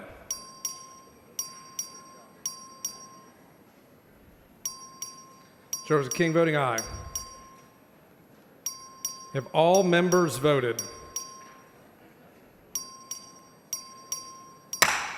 There being 126 ayes and 21 nays, HB 135 is passed to engrossment.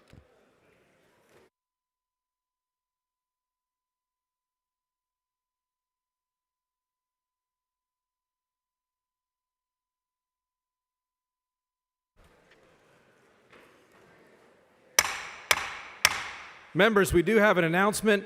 Today is Gabe's 24th anniversary with the Texas House. Please join me in thanking him for his continued service.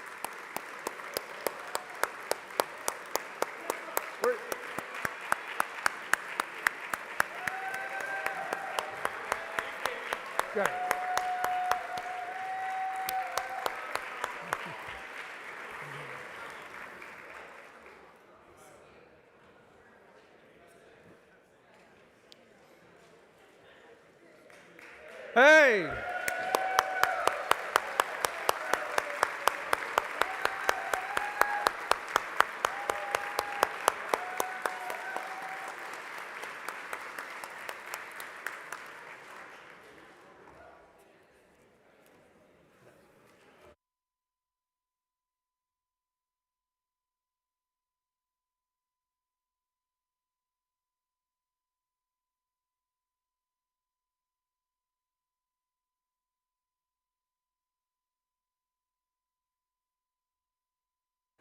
The following committee announcement, the clerk will read the announcement.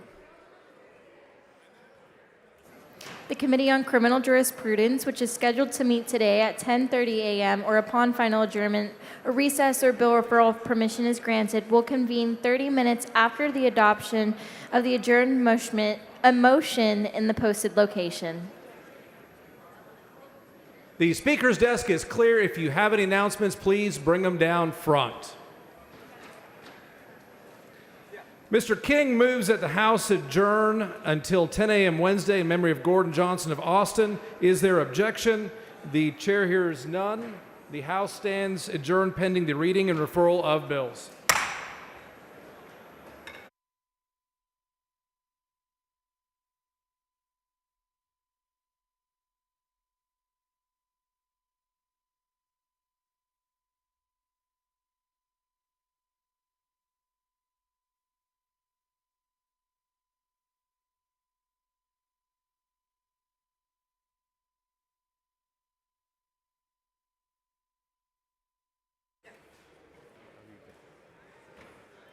The following bills on the first reading and referral to committee. The clerk will read the bills.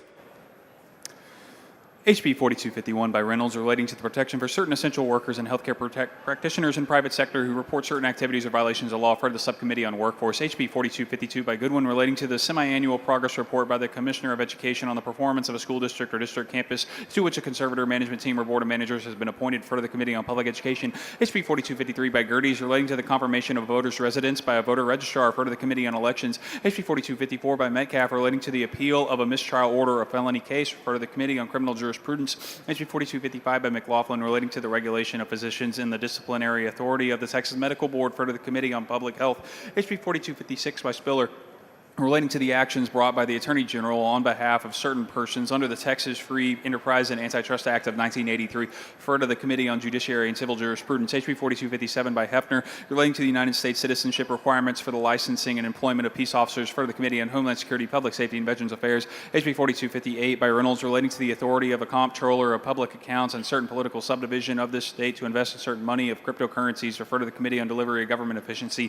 HB 4259 by Perez of El Paso relating to the authority of certain counties to employ a county purchasing agent for the Subcommittee on County and Regional Government. HB 4260 by Bumgarner relating to the prohibition on the practice of law in certain courts by a county commissioner or a county judge for the Committee on Judiciary and Civil Jurisprudence. HB 4261 by Ward Johnson relating to the licensing of certain social workers, imposing a fee for the Committee on Human Services. HB 4262 by Perez of El Paso relating to the recall of members of school district boards of trustees for the Committee on Public Education. HB 4263 by Cook relating to the employment practices of the Texas Juvenile Justice Department and the eligibility of a person to be appointed at the Texas Juvenile Justice Department's release review panel and the authority of that panel member for the Subcommittee on Juvenile Justice. HB 4264 by Hefner relating to the creation of a grant program for certain peace officers who hold a master proficiency certificate for the Committee on Homeland Security, Public Safety, and Veterans Affairs. HB 4265 by Bumgarner relating to the violation of certain laws and provisions of governing instruments by and the recall by property owners of the Property Owners Association board member for the Committee on Trade, Workforce, and Economic Development. HB 4266 by Kitzman relating to the application of the professional prosecutor's law to the County Attorney of Fayette County for the Committee on Judiciary and Civil Jurisprudence. HB 4267 by Howard relating to the submission by law enforcement agencies to certain public school personnel of a handle with care notice concerning a traumatic event experienced by a public school student and to certain required training regarding these notices, referred to the Committee on Homeland Security, Public Safety, and Veterans Affairs. HB 4268 by Morgan relating to the recoverable depreciation for property damage claims under an insurance policy, referred to the Committee on Insurance. HB 4269 by Perez of El Paso relating to the bill payment assistance program for the utility customers offered by certain municipalities for the Committee on Intergovernmental Affairs. HB 4270 by Perez of El Paso relating to the authority of certain taxing units to enter into an agreement to abate ad valorem taxes imposed on the individual's residence homestead that is located in a reinvestment zone for the Committee on Ways and Means. HB 4271 by Gerdes relating to the public meeting held by the Texas Commission on Environmental Quality on the request for authorization to operate a composting facility for the Committee on Environmental Regulation. HB 4272 by Patterson relating to the relocation or adjustment of certain facilities for certain municipal projects, referred to the Subcommittee on Telecommunications and Broadband. HB 4273 by Oliverson relating to the unlawful acts involving certain healthcare programs, referred to the Committee on Human Services. HB 4274 by Goodwin relating to the penalties for intimidation and harassment for election officials or an election interference creating a criminal offense, referred to the Committee on Elections. HB 4275 by Paul relating to the countywide polling places, referred to the Committee on Elections. HB 4276 by Johnson relating to the eligibility for the preparation for adult living program for former foster youth, for the Committee on Human Services. HB 4277 by Howard relating to the scholarly research and grant application at public institutions of higher education, for the Committee on Higher Education. HB 4278 by Martinez Fisher relating to the assignment of a visiting judge of a certain retired or former constitutional county court judges and justices of the peace, for the Committee on Judiciary and Civil Jurisprudence. HB 4279 by Y. Davis of Dallas relating to the urban scholarship enforcement and authorizing penalties, for the Committee on Higher Education. HB 4280 by Y. Davis of Dallas relating to the deferred retirement option plans under the public retirement systems for police and firefighters in certain municipalities, for the Committee on Pensions, Investments, and Financial Services. HB 4281 by McQueenie relating to a civil cause of action for fraudulent crowdfunding, for the Committee on Judiciary and Civil Jurisprudence. HB 4282 by Y. Davis of Dallas relating to the provision of residential services under the Medicaid Home and Community-Based Services HCS waiver program, for the Committee on Human Services. HB 4283 by LaHood relating to the penalties imposed on municipalities for violating state law and the state constitution, for the Committee on State Affairs. HB 4284 by Guerin relating to the excessive discount on certain alcoholic beverages, referred to the Committee on Licensing and Administrative Procedures. HB 4285 by McQueenie, relating to the storage of alcoholic beverages by an airline passenger transportation permittee, referred to the Committee on Licensing and Administrative Procedures. HB 4286 by Ashby, relating to the territory of the Angelina Initius River Authority, referred to the Committee on Natural Resources. HB 4287 by Plessa, relating to posting certain election information on the internet website of a certain political subdivision, referred to the Committee on Elections. HB 4288 by Plessa, relating to the administration of elections, including the public inspection of certain election records, referred to the Committee on Elections. HB 4289 by Plessa, relating to the availability on the internet of a candidate's application for a place on the ballot and campaign treasurer appointment, referred to the Committee on Elections. HB 4290 by Darby, relating to the qualifying code generator that serves a large load in the calculated desalination facility, referred to the Committee on State Affairs. HB 4291 by Paul, relating to the operation of an early voting ballot board and the signature verification committee, referred to the Committee on Elections. HB 4292 by Shaheen, relating to the appeals regarding school laws and school district grievance procedures regarding complaints concerning violation of state education law or school district board of trustees policy, referred to the Committee on Public Education. HB 4293 by Paul, relating to the licensing and regulation of persons who may repair or test backflow prevention assemblies, referred to the Committee on Natural Resources. HB 4294 by Shaheen, relating to the regulation of the platforms for the sale and distribution of software applications for mobile devices, authorizing a civil penalty, referred to the Committee on Trade, Workforce, and Economic Development. HB 4295 by Shaheen, relating to the authority of a political subdivision to issue a public security if the debt to asset ratio of the political subdivision exceeds a certain percentage, referred to the Committee on Pensions, Investments, and Financial Services. HB 4296 by Shaheen, relating to the interest of certain foreign governments in real property, referred to the Committee on State Affairs. HB 4297 by Shaheen, relating to prohibiting the advertisement of illegal goods or services, referred to the Committee on State Affairs. HB 4298 by Shaheen, relating to the parental controls and filters of certain explicit materials on electronic devices, providing a civil penalty, referred to the Committee on Trade, Workforce, and Economic Development. HB 4299 by Shaheen, relating to the unauthorized occupancy of real property, including the removal of certain unauthorized occupants, creating a criminal offense, referred to the Committee on Trade, Workforce, and Economic Development. HB 4300 by Shaheen, relating to the exemption of certain motor vehicle sales, gifts, and exchanges for motor vehicle sales and use taxes, for the Committee on Ways and Means. HB 4301 by Cook, relating to the Financial Crimes Intelligence Center, including the establishment of an advisory committee and grants supporting the investigation and prosecution of certain offenses, for the Committee on Pensions, Investments, and Financial Services.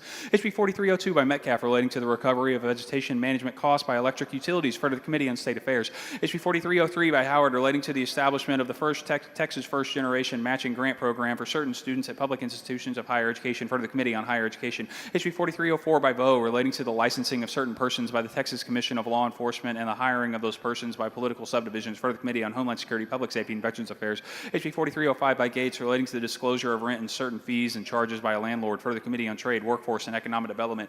HB 4306 by Gates, relating to the multifamily residential developments owned by a public facility corporations, for the Committee on Intergovernmental Affairs. HB 4307 by Gates, relating to the multifamily residential development finance owned or operated by public facility corporations, for the Committee on Intergovernmental Affairs. HB 4308 by Gates, relating to the creation of industrial development districts of certain counties, providing the authority to issue bonds, providing authority to impose assessments, fees, or taxes, for the Committee on Trade, Workforce, and Economic Development.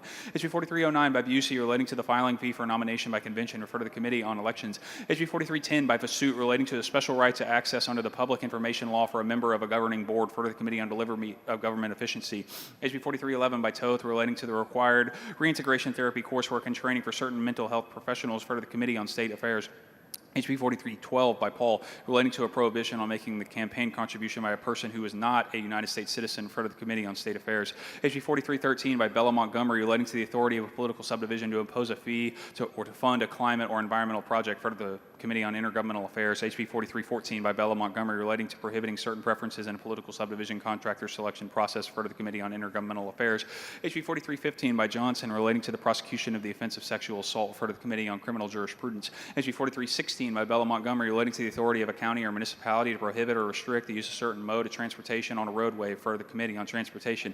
HB 4317 by Bella Montgomery, relating to severance pay of certain political subdivision employees, for the Committee on Intergovernmental Affairs. HB 4318 by Toth, relating to the protecting parents and other individuals from criminal investigations or prosecutions from refusing to affirm a child's homosexual or transgender inclinations and efforts to obtain an abortion, for the Committee on State Affairs. HB 4319 by Toth, relating to the establishment of the service credit and the teacher retirement system for Texas for certain military service by members of the Texas National Guard for the Committee on Pensions, Investments, and Financial Services. HB 4320 by A. Davis of Dallas relating to allowing a dual credit course to be offered through remote instruction under a school district's college credit program for the Committee on Public Education. HB 4321 by Cook relating to exemption from ad valorem taxation of a percentage of the assessed value of a property owned by certain disabled veterans and the amount of the exemption for the surviving spouses and children of certain disabled veterans for the Committee on Ways and Means. HB 4322 by Lujan relating to required training for caregivers to children, including foster parents, for the Committee on Human Services. HB 4323 by Cook relating to the definition of an eligible school district for the purposes of study to the school district property values conducted by the Comptroller of Public Accounts for the Committee on Ways and Means. HB 4324 by Cook relating to the certain studies and reviews of the appraisal district conducted by the Comptroller of Public Accounts for the Committee on Ways and Means. HB 4325 by Moody relating to the civil penalties for the offense of arbitrary over the Committee on Judiciary and Civil Jurisprudence. HB 4326 by Noble relating to reducing school district maintenance and operation of ad valorem taxes through the use of certain state revenue and the allocation of certain constitutional transfers in the money to the Economic Stabilization Fund and the Property Tax Reduction Fund and the State Highway Fund for the Committee on Appropriations. HB 4327 by Moody relating to the wrongful death actions by a sibling of a descendant or for the Committee on Judiciary and Civil Jurisprudence. HB 4328 by Moody relating to the limitation of the use of a victim's gender, identity, or sexual orientations as the basis of the defense in the trial of the criminal offense or for the Committee on Criminal Jurisprudence. HB 4329 by Lopez Cameron relating to the study of the Texas Water Development Board, the factors that affects the cost of developing drainage infrastructure in the state, or for the Committee on Natural Resources. HB 4330 by A. Davis of Dallas relating to the public school cooperation of certain officers engaged in immigration-related duties, or for the Committee on Public Education. HB 4331 by Lopez Cameron relating to the study of the Texas Water Development Board, of the state environmental review process of certain projects is eligible for financial assistance to the Flood Infrastructure Fund and implementation of streamlining procedures based on the results of the study, or for the Committee on Natural Resources. HB 4332 by Hull relating to the procedure of reporting regarding the consideration of inmates for release of parole and the frequency in which the Board of Pardons and their paroles considers the inmates for release of parole, or for the Committee on Corrections. HB 4333 by Hayes relating to the prohibitions on deceptive and unfair practices related to the financial institutions, discriminating the provisions against financial services to consumers and other persons, or for the Committee on Pensions, Investments, and Financial Services. HB 4334 by Gervin Hawkins relating the operability of the first responder and the public safety broadband networks in the Capitol grounds, or for the Subcommittee on Telecommunications and Broadband. HB 4335 by Cook relating to the renewal of the license of the practice pharmacy, or for the Committee on Public Health. HB 4336 by Cook relating to the emergency possession of the newborn by employees of a hospital, for the Committee on Human Services. HB 4337 by Perez of Harris relating to the regulation of pilots in the ports of Harris County and the Board of Pilot Commissioners in those ports, or for the Committee on Transportation. HB 4338 by Holt relating to the safety management software for children and large social media platforms, or for the Committee of Trade, Workforce, and Economic Development. HB 4339 by Lampert relating to increasing the interest rate of certain consumer loans, or for the Committee on Pensions, Investments, and Financial Services. HB 4340 by PLISA relating to the warnings in certain advertisements for and the information and reporting concerning medical procedures for the treatments conducted in a foreign country, for the Committee on Public Health.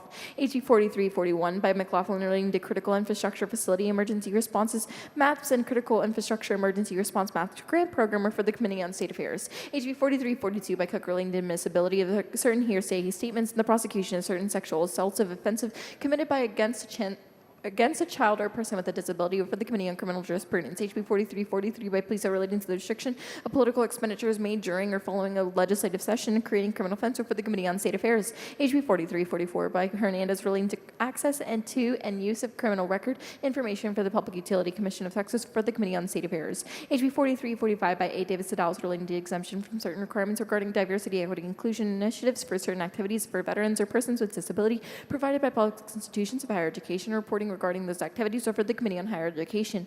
HB 4346 by Curry relating to the release of a motor vehicle collision report information, or for the Committee on Transportation. HB 4347 by Schaffner relating to the eligibility of children and other dependents and certain military personnel or veterans tuition and fee exemptions at public institutions of higher education, or for the Committee on Higher Education. HB 4348 by Caprigliano relating to the prohibition on certain roadway projects and the distribution of affordable housing funds to the local government entities that violate the prohibition, or for the Committee on Transportation. HB 4349 by Schaffner relating to prohibiting the public institution of higher education from providing funding to student organization that promotes diversity, equity, and inclusion initiatives, or for the Committee on Higher Education. HB 4350 by Caprigliano relating to the omission of a redaction of certain personal information from certain real property records, or for the Subcommittee on County and Regional Government. HB 4351 by Dunn relating to the post-secondary degree requirements and hiring and contracting by government entities, or for the Committee on State Affairs. HB 4352 by Dunn relating to the removal of public school student from the classroom from engaging in conduct involving the possession of certain prohibited substances, or for the Committee on Public Education. HB 4353 by Patterson relating to the voter approval of the project to construct or install a wind power, solar power, or energy storage facility in certain counties for the Committee on State Affairs. HB 4354 by Dutton relating to access to certain public school library materials for the Committee on Public Education. HB 4355 by Schaffner relating to the practice of nursing, including disciplinary procedures of the Texas Board of Nursing, authorizing a fee for the Committee on Public Health.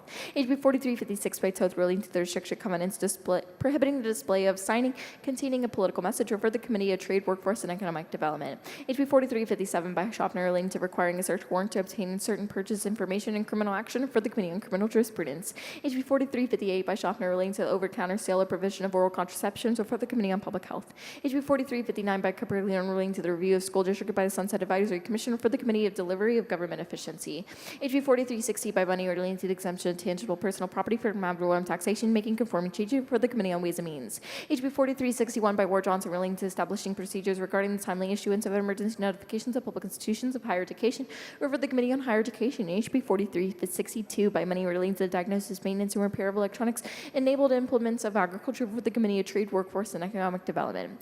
HB 4363 by Money relating to the battery energy storage facilities, authorizing fees for the Committee on State Affairs. HB 4364 by Money relating to the collective reamendments, transfer fees of enhancing border security, authorizing a fee and providing a civil penalty for the Committee on Pensions, Investments, and Financial Services. HB 4365 by Metcalf relating to training requirements for a member of the Board of Trustees of an independent school district for the Committee on Public Education. HB 4366 by Kane relating to the distribution of and access to state agency publications or for the Committee of Delivery of Government Efficiency.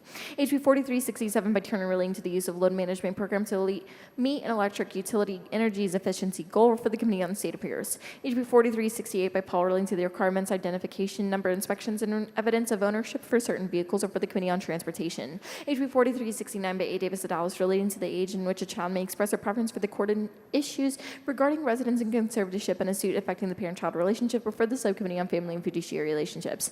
HB 4370 by Metcalf relating to the projects that may be undertaken by public improvement districts and municipal utility districts, fresh water supply district, water control and improvement districts, and the municipal managed district, or for the Committee on Intergovernmental Affairs. HB 4371 by Harris Davila relating to the provisions of services by certain persons in the private duty nursing program, or for the Committee on Human Services. HB 4372 by Mesa relating to the prosecution and defense of the unlawful transfer of certain weapons, or for the Committee of Homeland Security, Public Safety, and Veterans Affairs. HB 4373 by Dean relating to the authority of the special district to exercise certain powers and duties following municipal data annexation of certain areas, or for the Committee of Land and Resource Management. HB 4374 by Turner relating to the energy efficiency goals for electric utilities and for the Committee on State Affairs. HB 4375 by Hebner relating to the broadcast coverage agreement for postseason activity of students representing the university interscholastically, member school for the Committee on Public Education. HB 4376 by Villalobos relating to the modification of visitation plan for child and conservatorship of the Department of Family and Protective Services, or for the Subcommittee on Family and Fiduciary Relationships. HB 4377 by Villalobos relating to prohibiting the retention of certain genetic material and genetic information to the Department of Family and Protective Services, or for the Committee on Human Services. HB 4378 by Patterson relating to the affiliation of certain foreign entities of certain persons working or participating in the electricity market, increasing an administrative penalty, or for the Committee on State Affairs. HB 4379 by Turner relating to the application, collection, remittance, and administration of the gross rental receipts tax on renting the shared motor vehicles through peer-to-peer car sharing programs, imposing a penalty, or for the Committee on Ways and Means. HB 4380 by Johnson relating to requiring an occupational license to practice magnetic resonance imaging physics, or for the Committee on Public Health. HB 4381 by Hafner relating to the parental rights and required notification in public education, authorizing administrative penalty for the Committee on Public Education. HB 4382 by Darby relating to the exemption from sales and use taxes for certain tangible personal property used in a hydraulic fracturing, or for the Committee on Ways and Means. HB 4383 by Hull relating to the paper admission of certain assessment instructions and information relating to assessment instruction accommodations for students with disabilities, or for the Committee on Public Education. HB 4384 by Darby relating to the recovery of the gas utility gross plant placed in service yet not being recovered in resource, or for the Committee on Energy Resources. HB 4385 by Verdell relating to the residents for purpose of voting, or for the Committee on Elections. HB 4386 by Warren relating to the replacement of transactions for certain life insurance and the annuity contracts and the insurance of replacing an insurancer, for the Committee on Insurance. HB 4387 by Hecklin relating to the eligibility of a person to serve as civilian oversight board, for the Committee on Intergovernmental Affairs. HB 4388 by Hull relating to judicial authority and duties, or for the Committee on Judiciary judiciary and civil jurisprudence. HB 4389 by Haveau relating to the adjustment of the amount of the exemption for non-reward taxation and income producing tangible personal property having a value less than a certain amount of the reflect inflation referred to the Committee on Ways and Means. HB 4390 by A. Davis Adalis relating to the parental rights regarding the use of machine grading to score certain portions of the assessment instruction administered to public school students in the state refer the Committee on Public Education. HB 4391 by Capriglione relating to the studies on the allocation and the use of buildings and facilities owned, leased, and otherwise occupied by the state refer the Committee of Delivery of Government Efficiency. HB 4392 by Morgan relating to the prohibited insurance discrimination of the basis of the insured marital status following the death of an insured spouse for the Committee on Insurance. HB 4393 by Guerin relating to the franchise tax credit for the application, sales, or use of taxes to certain research and development expenses for the Committee on Ways and Means. HB 4394 by Moody relating to the jurisdiction of the county attorneys to prosecute deceptive trade practice of price gouging during a declared disaster for the Committee of Trade, Workforce, and Economic Development. HB 4395 by Turner relating to the electronic submission, delivery of public security records and proceedings for the securities for the Committee on Pensions, Investments, and Financial Services. HB 4396 by King relating to the major events reimbursement program, including the funding eligibility, site selection, organizations, and single event and single year classifications, referred to the Committee on Culture, Recreation, and Tourism. HB 4397 by Thompson relating to the creation of an auctioneer's license for heavy equipment dealers, or for the Committee on Licensing and Administrative Procedures. HB 4398 by Garcia Hernandez relating to the municipal permitting requirements for certain development projects supported with low-income housing tax credit allocations, or for the Committee on Land and Resource Management. HB 4399 by Phelan relating to the authority of the Appraisal Review Board to direct changes in the appraisal role and related appraisal records in the residential homestead is sold for less than the appraised value, or for the Subcommittee on Property Tax Appraisals. HB 4400 by Phelan relating to the supplemental environmental projects authorized by the Texas Commission on Environmental Quality for the Committee on Environmental Regulation.